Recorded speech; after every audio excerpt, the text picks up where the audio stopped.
નમસ્કાર મિત્રો, થોડીક ટેકનિકલ ક્ષતિના કારણે અવાજમાં સમસ્યા ઊભી થઈ હતી. હવે મને લાગે છે કે અવાજ સંભળાતો હશે.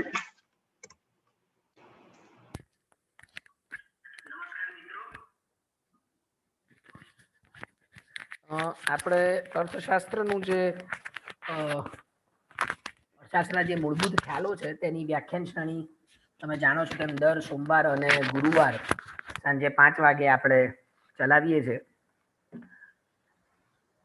અત્યાર સુધીમાં 3 ભાગ થઈ ગયા છે. પ્રથમ ભાગમાં આપણે અર્થશાસ્ત્ર એટલે શું, તેમાં તુષ્ટિગુણનો ખ્યાલ, તુષ્ટિગુણનો અર્થ, તેના લક્ષણો, તેના પ્રકારો વિશે માહિતી મેળવી હતી. બીજા ભાગમાં આપણે અછતના કારણો અને પસંદગીના પ્રશ્નો વિશે માહિતી મેળવી અને ત્રીજા ભાગમાં આપણે એકમલક્ષી અર્થશાસ્ત્ર અને સમગ્રલક્ષી અર્થશાસ્ત્ર વિશે માહિતી મેળવી હતી. આજે ભાગ 4માં આપણે કિંમત અને મૂલ્ય વચ્ચેનો તફાવત અને નાણાકીય આવક અને વાસ્તવિક આવક વચ્ચેનો તફાવત સમજવાનો છે. તો સૌ પ્રથમ તો મૂલ્ય અને કિંમત વચ્ચેનો તફાવત આપણે સમજીએ. સામાન્ય રીતે આપણે મૂલ્ય અને કિંમત વચ્ચે કોઈ ભેદ કરતા નથી, પરંતુ અર્થશાસ્ત્રમાં મૂલ્ય અને કિંમત એ બંને જુદી જુદી બાબતો છે. મૂલ્યને આપણે અંગ્રેજીમાં કહીએ છીએ વેલ્યુ અને કિંમતને આપણે કહીએ છીએ પ્રાઇસ. આ બંને જુદી બાબતો છે. મૂલ્ય 2 પ્રકારના હોય છે. એક છે વપરાશ મૂલ્ય અને બીજું છે વિનિમય મૂલ્ય. આપણે જ્યારે મૂલ્યની વાત કરીએ છીએ ત્યારે આ મૂલ્યના 2 પ્રકારો છે. કયા 2 પ્રકારો છે? વપરાશ મૂલ્ય અને વિનિમય મૂલ્ય. તો વપરાશ મૂલ્ય એટલે શું? જે વસ્તુઓ માત્ર વપરાશની દ્રષ્ટિએ ઉપયોગી છે તેને વપરાશ મૂલ્ય કહેવામાં આવે છે. જેનું વપરાશી મૂલ્ય છે એટલે કે એનો વપરાશ કરવાથી આપણને તુષ્ટિગુણ પ્રાપ્ત થાય છે, એટલે કે જેનામાં તુષ્ટિગુણ રહેલો છે તેનામાં વપરાશ મૂલ્ય રહેલું છે તેવું આપણે કહી શકીએ.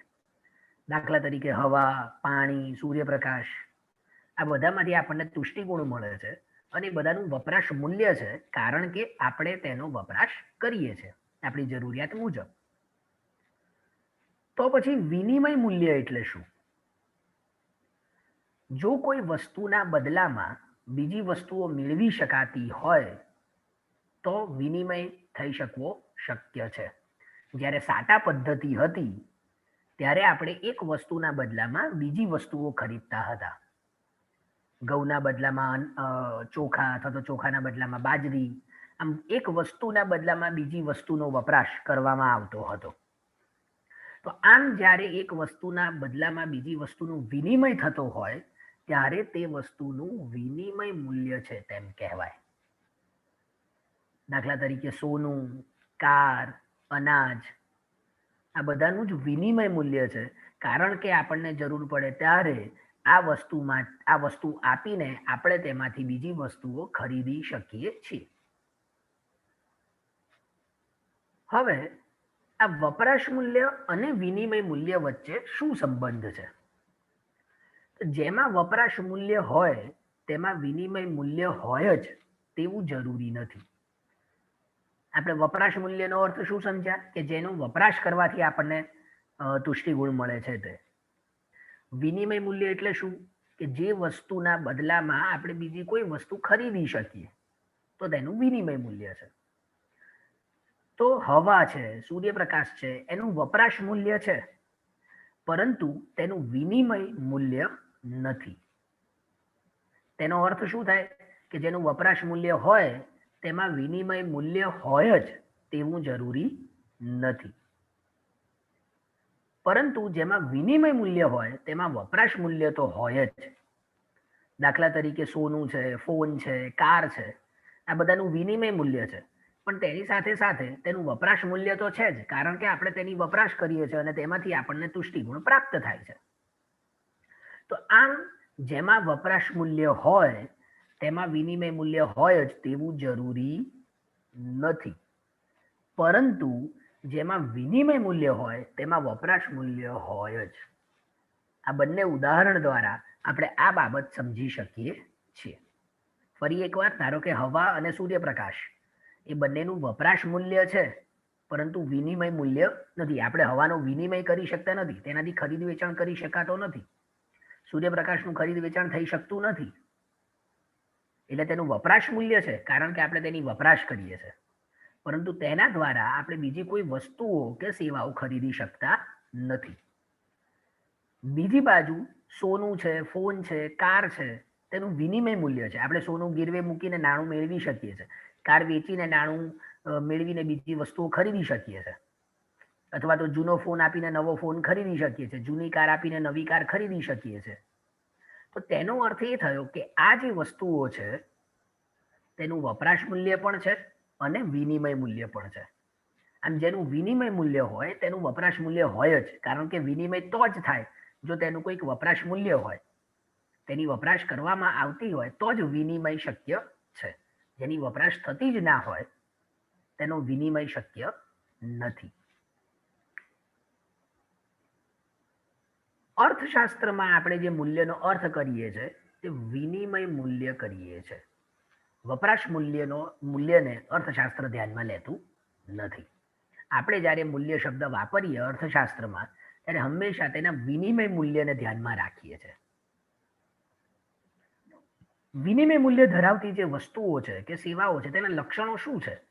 તો પહેલું, તે વસ્તુઓમાંથી કે તે સેવાઓમાંથી તુષ્ટિગુણ મળતો હોવો જોઈએ. આપણે ધારો કે ઉદાહરણ લીધું, હવા છે, પાણી છે, ફોન છે, અનાજ છે, તે બધામાંથી આપણને તુષ્ટિગુણ મળે છે. પણ આપણે હવા કે પાણીને વિનિમય મૂલ્ય તરીકે નથી જોતા. શા માટે? કારણ કે જે બીજું લક્ષણ છે તે અહીં મહત્વનું છે, તેમની અછત હોવી જોઈએ. તો જે હવા છે કે સૂર્યપ્રકાશ છે તેની અછત નથી, જ્યારે ફોન છે તેની અછત છે, કાર અછત છે. આમ અછત હોવી અનિવાર્ય છે વિનિમય મૂલ્ય હોવા માટે. અને ત્રીજું લક્ષણ, વિનિમય પાત્રતા હોવી જોઈએ. તેનો વિનિમય કરવો શક્ય હોવો જોઈએ. તમે જો ધારો કે જમીન છે તો જમીનની અછત છે, તેનું વપરાશ મૂલ્ય પણ છે, કારણ કે તેનો વપરાશ કરવાથી આપણને તુષ્ટિગુણ મળે છે, અને તે જમીનનું ખરીદ વેચાણ પણ થઈ શકે છે. તમે જમીન એક જગ્યાએથી બીજી જગ્યાએ લઈ નથી જઈ શકતા, પરંતુ જમીનના માલિકી બદલાઈ શકે છે.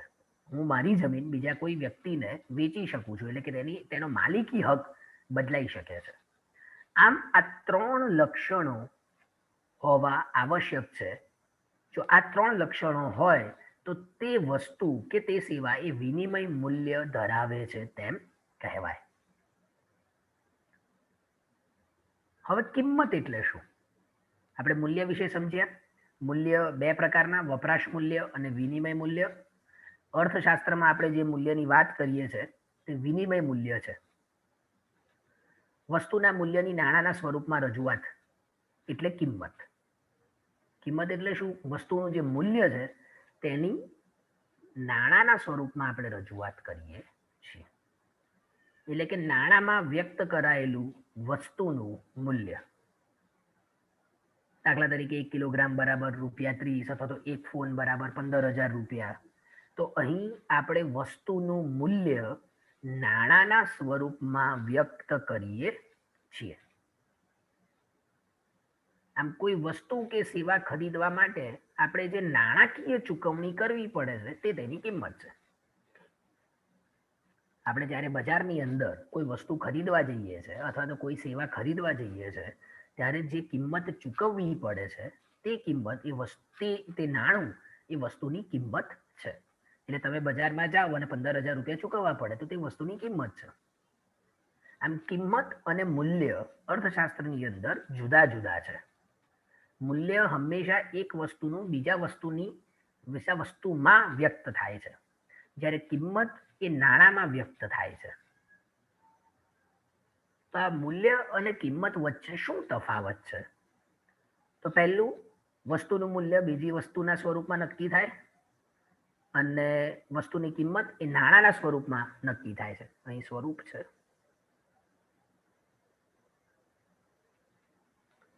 દાખલા તરીકે એક સફરજન બરાબર 5 કેળા. જ્યારે સાટા પદ્ધતિ હતી ત્યારે એક વસ્તુના બદલામાં બીજી વસ્તુ ખરીદવામાં આવતી હતી. તો આપણે જ્યારે એક વસ્તુનું મૂલ્ય બીજી વસ્તુના સ્વરૂપમાં નક્કી કરીએ ત્યારે તે મૂલ્ય દર્શાવે છે. જ્યારે કિંમત શું છે? એક સફરજન બરાબર 15 રૂપિયા અથવા તો એક કેળું બરાબર 5 રૂપિયા. આમ આ વસ્તુની જે કિંમત છે તે તેના મૂલ્યનું નાણાકીય સ્વરૂપ છે. એટલે આપણે વસ્તુની કિંમત એ નાણાંના સ્વરૂપમાં દર્શાવીએ છીએ અને વસ્તુનું મૂલ્ય એ બીજી કોઈ વસ્તુના સંદર્ભમાં દર્શાવીએ છીએ. ધારો કે સફરજનનું મૂલ્ય એ કેળાના સ્વરૂપમાં દર્શાવવામાં આવ્યું છે, જ્યારે કિંમતમાં સફરજનનું મૂલ્ય એ નાણાંના સ્વરૂપમાં દર્શાવવામાં આવ્યું છે. બીજો તફાવત, વસ્તુનું મૂલ્ય સાથે વધી કે ઘટી શકે નહીં. જ્યારે વસ્તુઓની કિંમત સાથે વધી કે ઘટી શકે.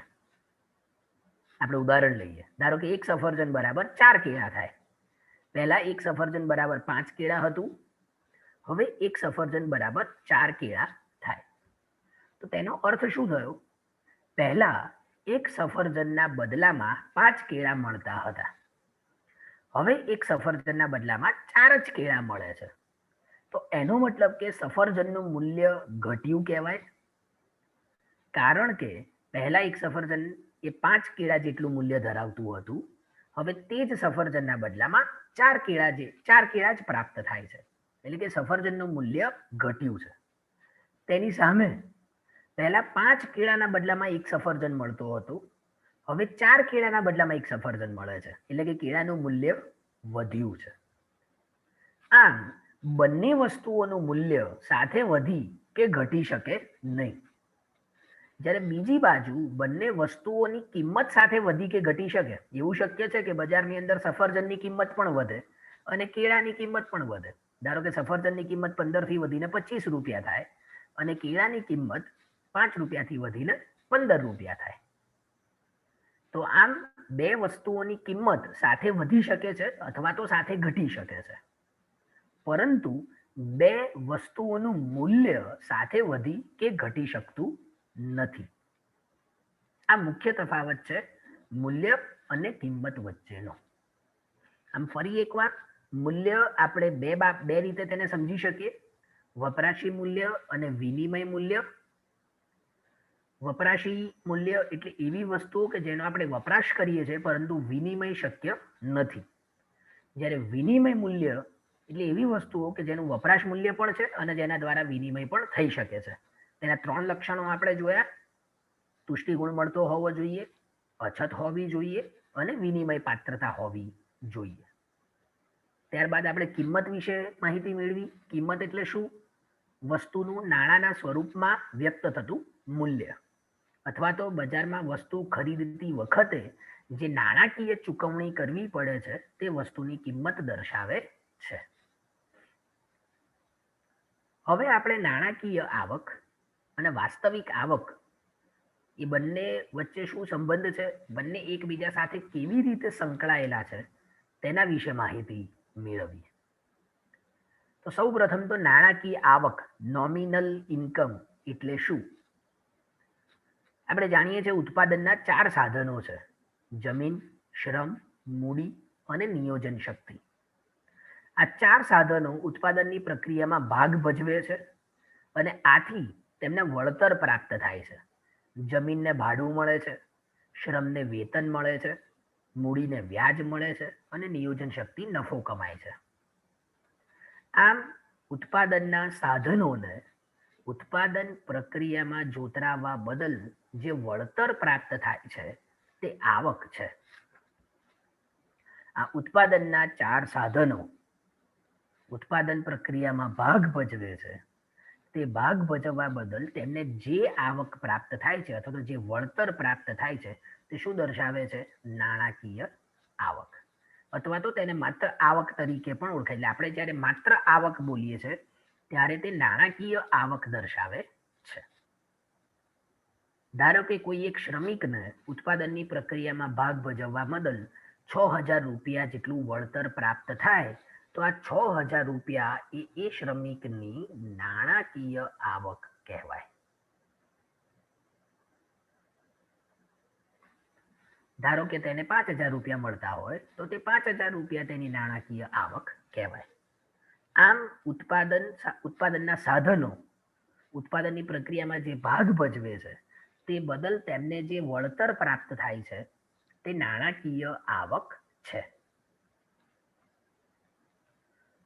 વાસ્તવિક આવક એટલે શું? સોરી, અહીં નોમિનલ ઇન્કમની બદલે રિયલ ઇન્કમ.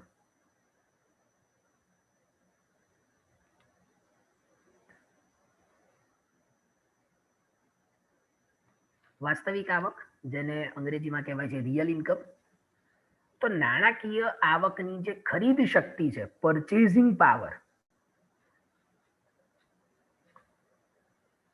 એને વાસ્તવિક આવક તરીકે ઓળખવામાં આવે છે. એનો મતલબ કે જે નાણાકીય આવક ઉત્પાદનના સાધનોને પ્રાપ્ત થાય છે, એ પ્રાપ્ત થાય તેમાંથી તે કેટલી વસ્તુઓ કે સેવાઓની ખરીદી કરી શકે, તે નાણાકીય આવકની ખરીદ શક્તિ કેટલી છે, તે વાસ્તવિક આવક દ્વારા જાણી શકાય. દાખલા તરીકે શ્રમિકની આવક 6,000 રૂપિયા છે. શ્રમિક આ 6,000 રૂપિયામાંથી 2,000 રૂપિયાની 3 ઘડિયાળ ખરીદે છે. અત્યારે આપણે એવું ધારણા કરીએ કે આ શ્રમિક બચત કરતો નથી, એટલે કે આ 6,000 રૂપિયા તે ખર્ચી નાખે છે. તે શેની પાછળ ખર્ચે છે? ઘડિયાળની પાછળ. તો એ 6,000 રૂપિયામાંથી તે 2,000 રૂપિયાની 3 ઘડિયાળ ખરીદી શકે. તેનો અર્થ શું થાય? આ જે 6,000 રૂપિયા છે એ 6,000 રૂપિયાની ખરીદ શક્તિ કેટલી છે? 3 ઘડિયાળ જેટલી. આમ આ 6,000 રૂપિયામાંથી શ્રમિક 3 ઘડિયાળ ખરીદી શકે છે. ધારો કે એ 1,500 રૂપિયાના 4 શર્ટ ખરીદે છે, તો તેની ખરીદ શક્તિ કેટલી કહેવાય? 4 શર્ટ જેટલી. એટલે કે શ્રમિક આ 6,000 રૂપિયામાંથી 4 શર્ટ ખરીદી શકે છે. આમ જે નાણાકીય આવક છે 6,000 રૂપિયા, તેની જે ખરીદ શક્તિ છે તેને વાસ્તવિક આવક તરીકે ઓળખવામાં આવે છે. હવે પ્રશ્ન એ છે કે જો આ કિંમત બદલાય, ધારો કે શર્ટની કિંમત 1,500 રૂપિયાથી વધે અથવા તો ઘટે, ઘડિયાળની કિંમત 2,000 રૂપિયાથી વધે અથવા તો ઘટે, તો વાસ્તવિક આવકમાં ફેર પડે? તો જવાબ છે હા. ધારો કે ઘડિયાળની કિંમત 2,000 રૂપિયાથી વધીને 3,000 રૂપિયા થઈ જાય, તો શું થાય? હવે ગ્રાહક અથવા તો આ શ્રમિક 2 જ ઘડિયાળો ખરીદી શકશે 6,000 રૂપિયામાંથી. તો તેનો અર્થ શું થયો? કે વસ્તુની કિંમતમાં ફેરફાર થાય છે તો વાસ્તવિક આવકમાં ફેરફાર થાય છે. એટલે આપણે એ સમજવું પડે કે વસ્તુની કિંમતમાં ફેરફાર થવાથી વાસ્તવિક આવકમાં શું ફેરફાર થાય છે, અથવા તો કેવો ફેરફાર થાય છે. કિંમતમાં જો ફેરફાર થાય, આપણે જોયું કે 2,000 થી 3,000 થાય, અથવા તો આપણે માની લઈએ કે 2,000 થી ઘટીને કિંમત 1,000 રૂપિયા થઈ, તો હવે આ ગ્રાહક કે આ શ્રમિક 6 ઘડિયાળ ખરીદી શકશે 6,000 રૂપિયામાંથી? 1,000 રૂપિયાની 6 ઘડિયાળ ખરીદી શકે. તો તેનો અર્થ એ થયો કે કિંમતમાં વધારો ઘટાડો થાય છે તો વાસ્તવિક આવકમાં પણ ફેરફાર થાય છે. તો આપણે હવે આ જે વાસ્તવિક આવક છે તે વાસ્તવિક આવકને વસ્તુની કિંમત સાથે અને નાણાકીય આવક સાથે શું સંબંધ છે તે સમજીએ, અને તેના માટે આપણે આ ઉદાહરણ લઈએ. ધારો કે ગ્રાહકની નાણાકીય આવક 100 રૂપિયા છે અને ગ્રાહક આ 100 રૂપિયા ડેરી મિલ્ક પાછળ ખર્ચે છે. 100 રૂપિયા તે ડેરી મિલ્ક પાછળ ખર્ચી નાખે છે અને ડેરી મિલ્કની કિંમત 20 રૂપિયા છે. તેનો અર્થ શું થાય? ગ્રાહક 100 રૂપિયામાંથી 5 ડેરી મિલ્ક ખરીદી શકે, કારણ કે ડેરી મિલ્કની કિંમત 20 રૂપિયા છે, આવક 100 રૂપિયા છે, એટલે ગ્રાહક 5 ડેરી મિલ્ક ખરીદી શકે. આ પરિસ્થિતિ ધારો કે આપણને આપેલી છે. હવે આપણે નાણાકીય આવક, કિંમત અને વાસ્તવિક આવક વચ્ચે શું સંબંધ છે તે આ ઉદાહરણ દ્વારા સમજવું છે. તો આપણે પહેલી પરિસ્થિતિને ધ્યાનમાં લઈએ. આ કોષ્ટક આપ સાથે સાથે લખતા જશો કે જેથી સમજવામાં સરળતા રહે. આપણે ઉદાહરણ લઈએ છીએ નાણાકીય આવક 100 રૂપિયા, વસ્તુની કિંમત 20 રૂપિયા. ધારો કે ડેરી મિલ્ક આપણે લઈએ તો ડેરી મિલ્કની કિંમત 20 રૂપિયા છે. આથી ગ્રાહક 100 રૂપિયામાંથી 5 ડેરી મિલ્ક ખરીદી શકે. આ કોષ્ટક દ્વારા હવે આપણે જે ફેરફારો થાય છે કિંમતમાં અથવા તો નાણાકીય આવકમાં તેની વાસ્તવિક આવક ઉપર શું અસર પડે છે તે સમજીએ. તો નાણાકીય આવક ધારો કે સ્થિર છે, તેમાં કોઈ ફેરફાર થતો નથી અને કિંમતમાં વધારો થાય. એટલે ધારો કે આ નાણાકીય આવક 100 છે, એ કેવી છે? સ્થિર. તેમાં કોઈ જ ફેરફાર થતો નથી. અને આ જે ડેરી મિલ્ક છે તેની કિંમત વધે છે. ધારો કે તે વધીને થાય છે 50 રૂપિયા. પહેલા ગ્રાહક કેટલી ખરીદી કરતો હતો ડેરી મિલ્કની? 5 જેટલી. પરંતુ હવે તેની ઇન્કમ, તેની જે નોમિનલ ઇન્કમ નાણાકીય આવક છે તે સ્થિર છે, 100 રૂપિયા છે, પરંતુ ડેરી મિલ્કની કિંમત 20 થી વધીને 50 થઈ ગઈ છે. તો તેનો અર્થ શું થયો? તે કેટલી ડેરી મિલ્ક ખરીદી શકશે? 5ના બદલે 2 જેટલી. તો જે નાણાકીય આવક છે તેની ખરીદ શક્તિ ઘટી. પહેલા આ 100 રૂપિયામાંથી ગ્રાહક 5 ડેરી મિલ્ક ખરીદી શકતો હતો. હવે એ જ 100 રૂપિયામાંથી ગ્રાહક 2 જ ડેરી મિલ્ક ખરીદી શકે છે. એટલે કે 100 રૂપિયાની ખરીદ શક્તિ ઘટી. શા માટે ઘટી? કારણ કે વસ્તુની કિંમત વધી છે. એટલે આપણે અહીં શું લખી શકીએ? જો નાણાકીય આવક સ્થિર રહે અને વસ્તુની કિંમત વધે તો વાસ્તવિક આવક ઘટે છે. બરાબર. હવે ધારો કે નાણાકીય આવક સ્થિર અને કિંમત ઘટે. એટલે ફરી એકવાર આ જે 100 રૂપિયા છે તે સ્થિર.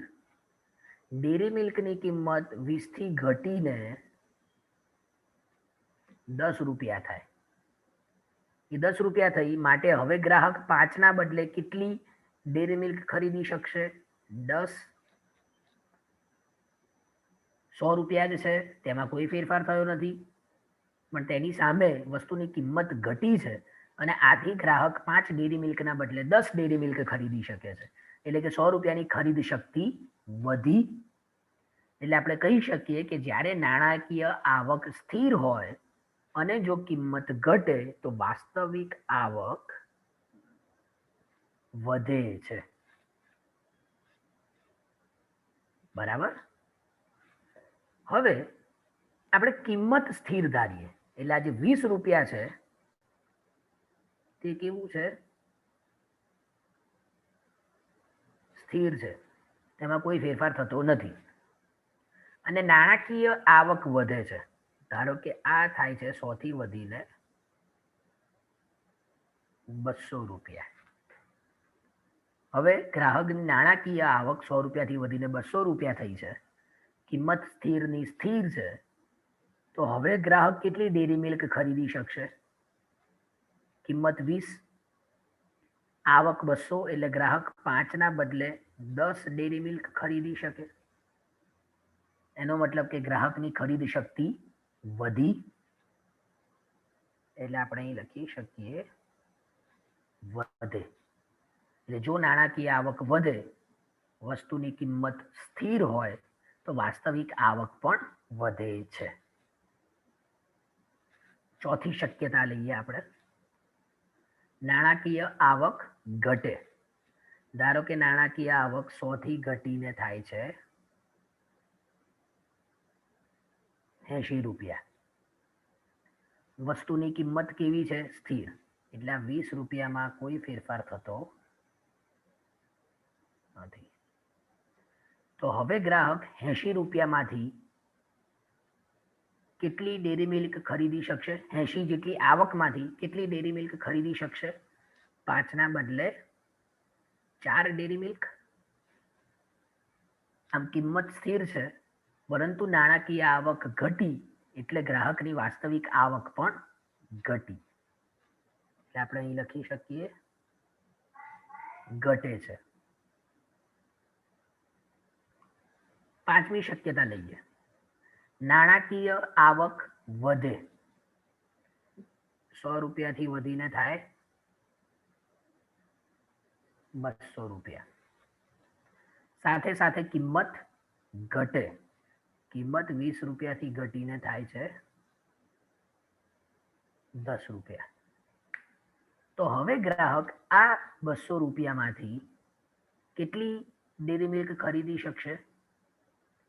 કિંમત 10 રૂપિયા છે, આવક 200 રૂપિયા, એટલે 5 ડેરી મિલ્કના બદલે ગ્રાહક 20 ડેરી મિલ્ક ખરીદી શકે. એટલે કે ગ્રાહકની વાસ્તવિક આવક વધી. ગ્રાહકને બંને રીતે ફાયદો થયો, નાણાકીય આવક પણ વધી અને સાથે સાથે તેની જે વસ્તુની કિંમત છે તેમાં ઘટાડો થયો. ધારો કે નાણાકીય આવક ઘટે, આવક 100 રૂપિયાથી ઘટીને થાય છે ધારો કે 80 રૂપિયા. વસ્તુની કિંમતમાં શું થાય છે? વધારો. તો કિંમત 20 રૂપિયાથી વધીને થાય 40 રૂપિયા. તો હવે ગ્રાહક કેટલી ડેરી મિલ્ક ખરીદી શકશે? 40 રૂપિયાની ડેરી મિલ્ક, 80 રૂપિયા તેની આવક, એટલે 5 ડેરી મિલ્કના બદલે તે 2 ડેરી મિલ્ક ખરીદશે. એટલે કે તેની ખરીદ શક્તિ ઘટી. એટલે આપણે અહીં લખી શકીએ ખરીદ શક્તિ ઘટે છે. હવે ધારો કે નાણાકીય આવક 10% વધે અને કિંમત 20% વધે. એનો મતલબ કે નાણાકીય આવકમાં જે વધારો થાય છે તેના કરતા વધુ વધારો વસ્તુની કિંમતમાં થાય છે. ધારો કે આવક 100 થી વધીને 140 રૂપિયા થાય અને સામે 150 રૂપિયા થાય,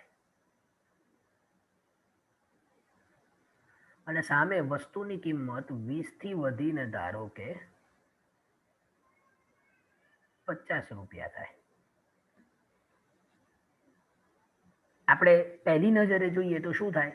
ગ્રાહકની નાણાકીય આવક વધી છે એટલે એની પરિસ્થિતિ સુધરી. પરંતુ જો આપણે વસ્તુની કિંમત સામે જોઈએ તો કિંમત 20 થી વધીને 50 થઈ છે. એટલે હવે ગ્રાહક કેટલી ડેરી મિલ્ક ખરીદી શકશે? 5 ના બદલે 3 ડેરી મિલ્ક. 150 રૂપિયા, 50 રૂપિયા તેની આવક, એટલે 50 માંથી તે 150 રૂપિયામાંથી 3 ડેરી મિલ્ક ખરીદી શકે. તો ખરેખર ગ્રાહકની પરિસ્થિતિ બગડી છે, કારણ કે તેની જે નાણાકીય આવક છે તેની ખરીદ શક્તિ શું થઈ છે? ઘટી છે. એટલે અહીં આપણે લખી શકીએ ઘટે.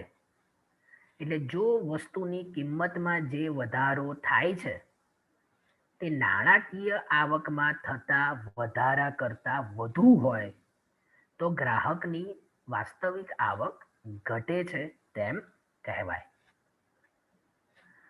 છેલ્લું ઉદાહરણ, ધારો કે નાણાકીય આવક 10% વધે અને વસ્તુની કિંમતમાં 5%નો જ વધારો થાય તો શું થાય?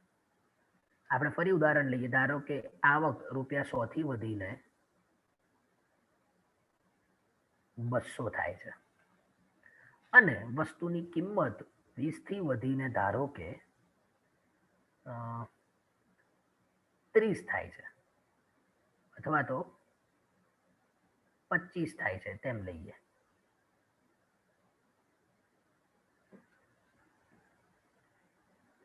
આવક 100 થી વધીને 200, વસ્તુની કિંમત 20 થી વધીને 25.